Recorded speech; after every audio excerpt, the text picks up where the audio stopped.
இயேசு கிறிஸ்துவின் இனிதான நாமத்தில் நான் உங்களை வாழ்த்துகிறேன். 1 தீமோத்தேயு 2ஆம் அதிகாரத்தை நாம் தியானிக்க போகிறோம். பவுல் பிரதானமாய் சொல்லுகிற புத்தி என்னவெனில், எல்லா மனுஷருக்காகவும் விண்ணப்பங்களையும் ஜெபங்களையும் வேண்டுதல்களையும் ஸ்தோத்திரங்களையும் பண்ண வேண்டும். இது தேவனுக்கு முன்பாக நன்மையும் பிரியமமாய் இருக்கிறது. ராஜாக்களுக்காகவும் அதிகாரம் உள்ள யாவருக்காகவும் அப்படியே செய்யுங்கள். அப்போ இது நீங்கள் சாத்தியமா என்று கேட்டால், நீங்கள் ஜெபத்தில் காத்திருந்து ஜெபிக்கும் போது நீங்கள் ஜெபிக்கிற ஒவ்வொரு ஜெபத்தையும் ஆண்டவர் கேட்டு ஒவ்வொரு ஜனங்களையும் கர்த்தர் ரட்சிக்க வல்லமையுள்ள தேவனாக இருக்கிறார். நாம் இந்த உலகத்தில் யார் ஆட்சி செய்தாலும் அவர்களுக்காக நாம் ஜெபிக்க வேண்டும். ஏன்னா அதிகாரங்கள் எல்லாம் தேவனிடத்திலிருந்து தான் வருகிறது. அவர்களுக்காக நம்ம ஜெபிக்கும் போது நாம் உள்ள ஜீவனம் பண்ணும்படிக்கும் நல்லொழுக்கமுள்ள பக்தியுள்ள வாழ்க்கை வாழும்படிக்கும் நாம் அதிகாரம் உள்ள யாவருக்காகவும் நம்ம ஜெபிக்க வேண்டியது நம்மளுடைய கடமை. நம்ம ஜெபிக்கும் பொழுது தேவன் சொல்கிறார், ராஜாக்களுடைய இருதயத்தை நீர்க்கால்களை போல திருப்புவார்.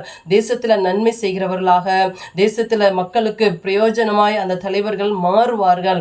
நீங்க ஜெபம் ஆண்டவர் கிரியை செய்வதற்கு ஏதுவாக அமையும். நம்ம பார்க்குற எல்லாரும் ரட்சிக்கப்பட வேண்டும், எல்லாரும் சத்தியத்தை அறிகிற அறிவை அடையும்படி தேவன் சித்தம் உள்ளவராய் இருக்கிறார். அவருடைய சித்தத்திற்கு ஏற்றவாறு நாம் ஜெபிக்கும் போது ஆண்டவர் தம்முடைய சித்தத்தை, ஆண்டவர் ரட்சிப்பை ஆண்டவர் வெளிப்படுத்துகிறவராக இருக்கிறார். எல்லாரும் சத்தியத்தை அறியும்படியாக ஆவியானவர் கிரியை செய்வார். அடுத்ததாக நம்ம பார்க்கிறோம், தேவன் ஒருவரே, தேவனுக்கும் மனுஷருக்கும் மத்தியஸ்தரும் ஒருவரே, அவரே இயேசு கிறிஸ்துவாக இருக்கிறார். எல்லாரையும் மீட்கும் பொருளாக தம்மை ஒப்பு கொடுத்த மனுஷனாகிய இயேசு கிறிஸ்து அவரே என்று வசனம் சொல்லுகிறது. இயேசு கிறிஸ்து நமக்காக மரித்ததினாலே நாம் தேவனோடு கூட சேரும் பாக்கியத்தை பெற்றிருக்கிறோம். இரத்தத்தினாலே தேவனோடு சேரும் சிலாக்கியத்தை பெற்றிருக்கிறோம். அவருடைய மரணத்தினாலே நாம் ஜீவனை பெற்றிருக்கிறோம். அவர் மரித்தது மட்டுமல்ல, அவர் 3ஆவது நாள் உயிரோடு எழுந்து பிதாவின் வலது பாரிசத்திலே இன்றும் நமக்காக அவர் பரிந்து பேசி கொண்டிருக்கிறாராம்.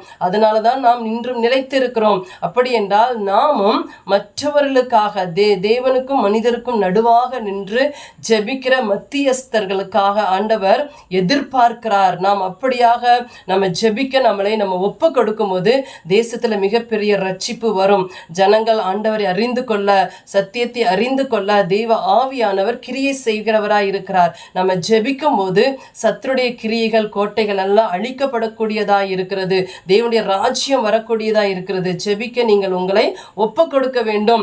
பழைய ஏற்பாட்டு காலத்துல அந்த பலிபீடத்திலே எப்பொழுதும் விளக்கு எரிந்து கொண்டே இருக்க வேண்டும் என்று ஆண்டவர் அந்த ஆசரிப்பு கூடாரத்தை பற்றி சொல்லும் போது சொல்லுகிறார். எப்பொழுதும் ஜெபிக்க நாம் நம்மளை ஒப்பு கொடுக்கும் போது எல்லா மனுஷருக்காகவும் நம்மளால ஜெபிக்க முடியும்.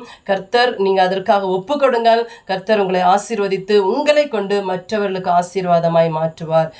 அப்படியே ஆண்டவருக்காக உங்களை அர்ப்பணிங்கள். கர்த்தர் உங்களை ஆசீர்வதிப்பாராக. God bless you.